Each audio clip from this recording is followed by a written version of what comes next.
Hey guys, RTT back here for another video, guys. So I saw this posted on MS Power User around 5 hours ago, and I thought this would be interesting to cover on the channel. So of course, this is the Surface Duo 2 screen gap visualized.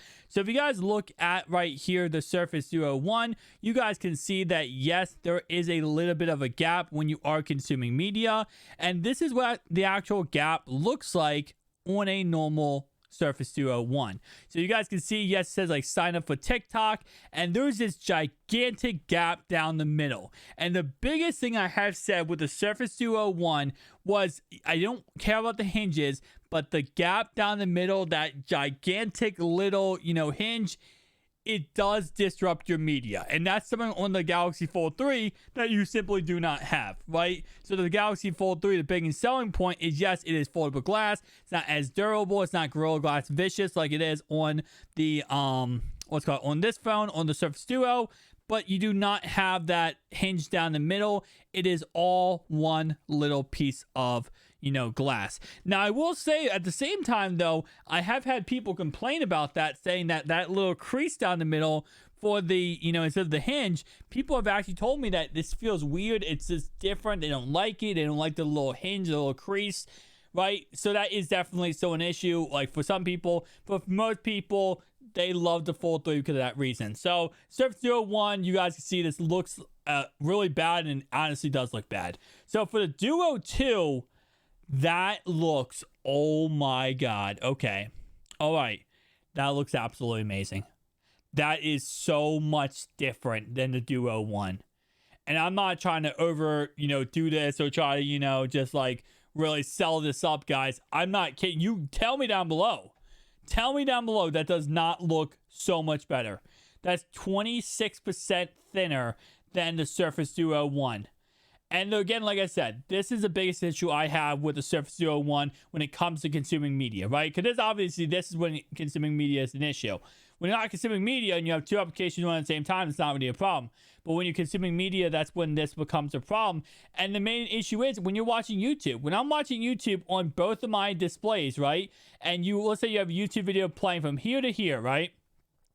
There is this gigantic hinge gap in the middle that takes you away from your media. It takes you away from the ability to actually go ahead and just watch a YouTube video yourself, because there's a gigantic piece missing in the middle.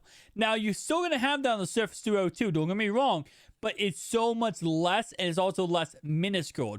Now, of course, what we know with Surface Duo 2 is that these sides actually curve.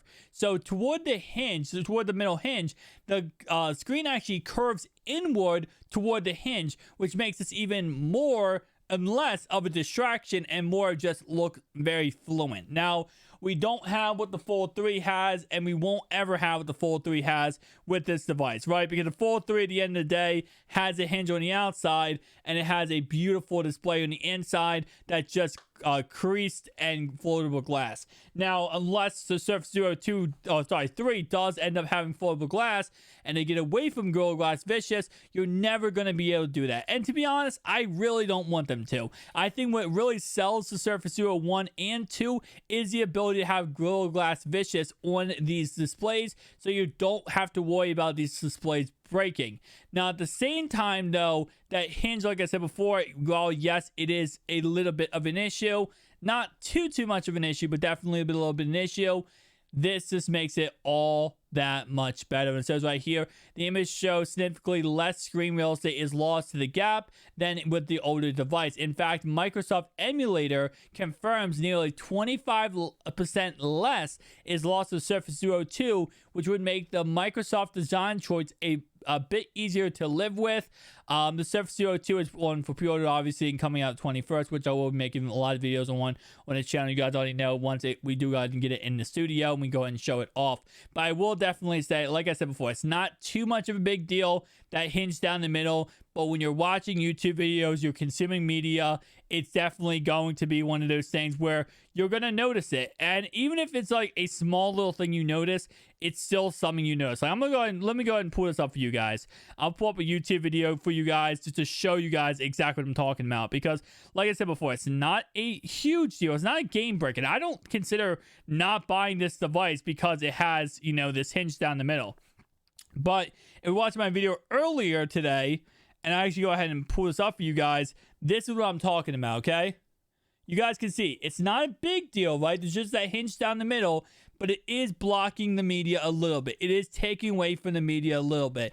And right here, Surface Zero 1, it does take away from it. Surface Zero 2, it does a lot less of taking away from it. And not only that, you also get less bezels with Surface Zero 2. So you're actually getting a +1, right? You're getting less bezels and also more screen real estate, while at the same time you're getting, you know, no hinge down the middle and more screen real estate there too. So overall, W for Microsoft in both categories there, guys. Tell me down below, though, your thoughts and opinions, and I'll see you guys in the next one.